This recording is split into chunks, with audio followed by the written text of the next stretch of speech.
L'esprit de division. Dans bien des situations, nous renions Jésus par notre attitude. On entend souvent beaucoup de chrétiens, dans bien des situations, dire « Mettons Jésus de côté », oubliant que cette vie que nous menons ne peut pas être séparée de la réalité spirituelle, car notre foi se bâtit au travers des épreuves et des situations que nous traversons. Voilà pourquoi Jésus disait « Celui qui n'est pas avec moi est contre moi, et celui qui n'assemble pas avec moi disperse. » Matthieu 12, 30, Luc 11, 23. Que votre oui soit oui et que votre non soit non. Ce qu'on y ajoute vient du malin, nous disent les Écritures. Donc, le fameux « nous ne nous entendons pas parce que » vient du malin. Il n'y a pas d'explication à chercher. Où ça va, où ça ne va pas. Recherchons donc, tant que cela dépend de nous, la paix avec notre prochain. Recherchons surtout, à travers cette façon de se comporter, notre propre sanctification. Car la colère empoisonne notre vie. S'il est possible, autant que cela dépend de vous, soyez en paix avec tous les hommes, car l'amour est patient, il est plein de bonté, l'amour n'est pas envieux, l'amour ne se vante pas, il ne s'enfle pas d'orgueil, il ne fait rien de malhonnête, il ne cherche pas son intérêt, il ne s'irrite pas, il ne soupçonne pas le mal, il ne se réjouit pas de l'injustice, mais il se réjouit dans la vérité, il se réjouit de la vérité, il pardonne tout, il croit tout, il espère tout, il supporte tout. L'amour ne meurt jamais. Frères et sœurs, sachez que tant que vous n'avez pas lié l'esprit de haine, tant que vous n'avez pas lié l'esprit de haine dans votre cœur, il vous rattrapera et vous barrera la voie du salut. Il faut en être conscient. Parce qu'il est de ces péchés où nous négligeons. Et c'est peut-être des fois, quand on lit en profondeur la parole de Dieu, des choses qui tiennent Dieu à cœur. Aime ton prochain comme toi-même est la grande maxime du chrétien. C'est le commandement rattaché au plus grand commandement. L'esprit de haine est un esprit démoniaque. Que cela soit clair. Parce que l'amour est l'amour et la haine est la haine. Et cet esprit, l'esprit de haine, est aussi coupable que l'orgueil, que l'esprit de divination, le manque d'humilité. Pour tous ceux des chrétiens qui pensent avoir une haute estime d'eux-mêmes, car il est écrit « Ne sois pas trop sage à tes propres yeux ». Et les Écritures ajoutent « Malheur à ceux qui sont sages à leurs yeux et qui se croient intelligents à leur propre estime. Parce qu'ils mettent confiance en leur propre chair. Et malheur à l'homme qui met sa confiance dans la chair. Malheur à l'homme qui met sa confiance en l'homme. » Peut-on donc s'entendre avec tous? Les Écritures disent que oui, si cela dépendait de nous. Explorons donc maintenant une histoire de séparation qu'on retrouve en Genèse. Et les Écritures nous disent qu'il y eut une dispute entre les serviteurs de Lot et les serviteurs d'Abraham. C'est une histoire que nous retrouvons en Genèse au chapitre 13. Nous allons la lire rapidement. Abraham remonta d'Égypte vers le midi, lui, sa femme et tout ce qui lui appartenait, et Lot avec lui. Abraham était très riche en troupeaux, en argent et en or. Il dirigea ses marches du midi jusqu'au Béthel, jusqu'au lieu où était sa tente au commencement, entre Béthel et Haï, au lieu où était l'autel qu'il avait fait précédemment. Et là, Abraham invoqua le nom de l'Éternel. Lot qui voyageait avec Abraham avait aussi des brebis, des bœufs et des tentes.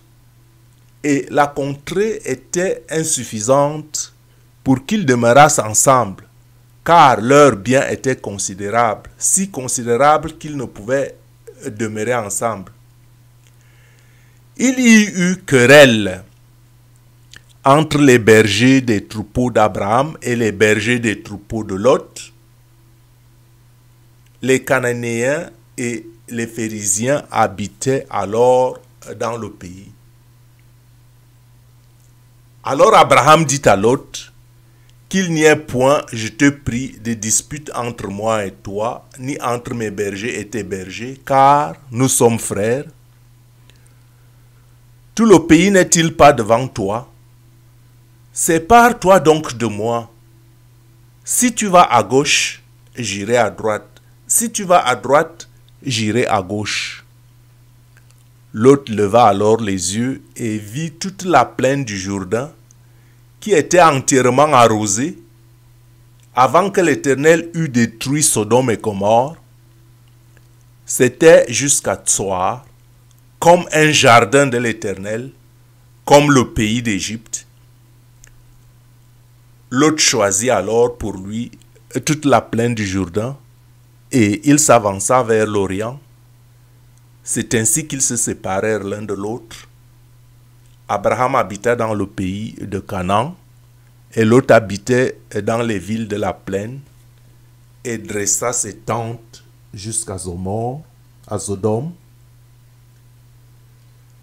Les gens de Sodome étaient méchants et de grands pécheurs contre l'Éternel. Alors l'Éternel dit à Abraham, après que Lot se fut séparé de lui, lève les yeux et du lieu où tu es, regarde vers le nord et le midi, vers l'orient et l'occident, car tout le pays que tu vois, je le donnerai à toi et à ta postérité pour toujours. Je rendrai ta postérité comme la poussière de la terre, en sorte que si quelqu'un peut compter la poussière de la terre, ta postérité aussi sera comptée. Lève-toi, parcours le pays dans sa longueur et dans sa largeur, car je te le donnerai. Abraham leva ses tentes et vint habiter parmi les chênes de Mamré qui sont près d'Hébron, et il bâtit un autel à l'Éternel. Donc, frères et sœurs, vous voyez cette histoire de la séparation de Lot et d'Abraham. Il y a eu des disputes, mais Abraham a pesé pour qu'il y ait la paix entre lui et son cousin, son frère, comme lui-même il dit, qu'il avait amené avec lui. Et l'histoire biblique, qui est une histoire ancienne, nous enseigne sur la manière dont nous devons nous comporter. Quand nous sommes devant des disputes et des querelles, comment nous comportons-nous? La Bible nous enseigne, les Saintes Écritures nous enseignent d'être intègres et de rechercher la paix. Les Écritures nous enseignent de garder un bon cœur envers ceux qui nous sont fidèles et même envers ceux avec qui nous aurions pu disputer. Pourquoi? Parce que Nous connaissons la suite et la fin de l'histoire de Lot dans Sodome et Gomorrhe. Non seulement Lot fut secouru par Abraham et sauvé de la main de ses ennemis, ça vous pouvez le lire vous-même au chapitre 14 de la Genèse, mais aussi Abraham intercéda puissamment contre la destruction de Sodome et Gomorrhe et sauva Lot de la destruction. Donc Abraham, en dépit des disputes entre ses serviteurs et ceux de Lot, garda un bon cœur pour ce dernier. Voilà pourquoi Dieu l'a béni. Dieu l'a béni même dans son choix. Bien que Lot fût le premier à choisir les plaines après les disputes de leurs serviteurs, il fit un mauvais choix. Il fit un mauvais choix parce que son choix s'est porté sur les peuples de Sodome et Gomorrhe qui étaient des grands méchants et des grands pécheurs. Néanmoins, Abraham a gardé un bon cœur pour Lot, le fils de son frère.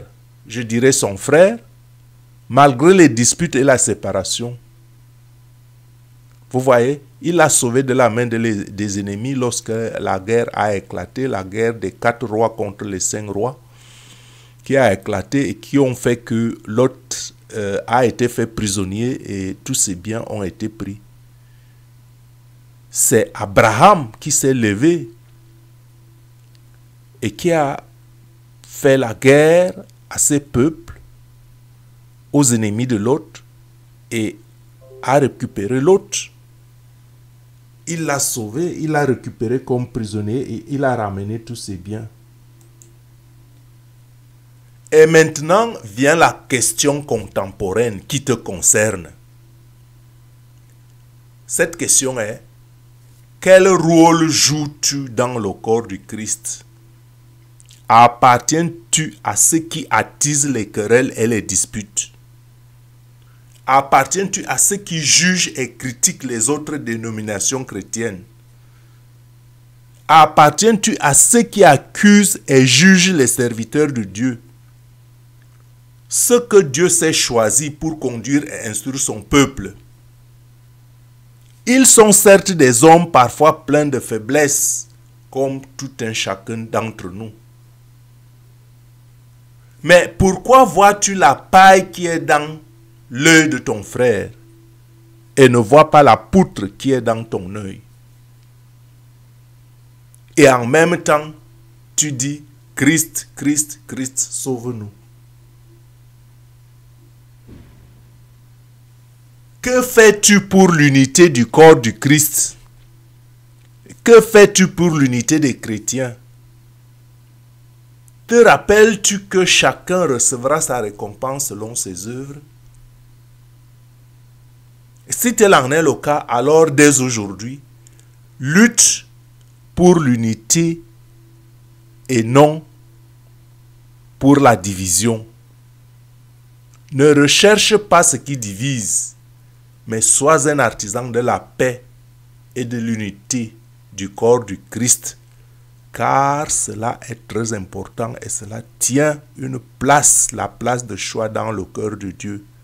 Tu aimeras ton prochain comme toi-même et ne fais pas aux autres ce que tu n'aimerais pas qu'on te fasse.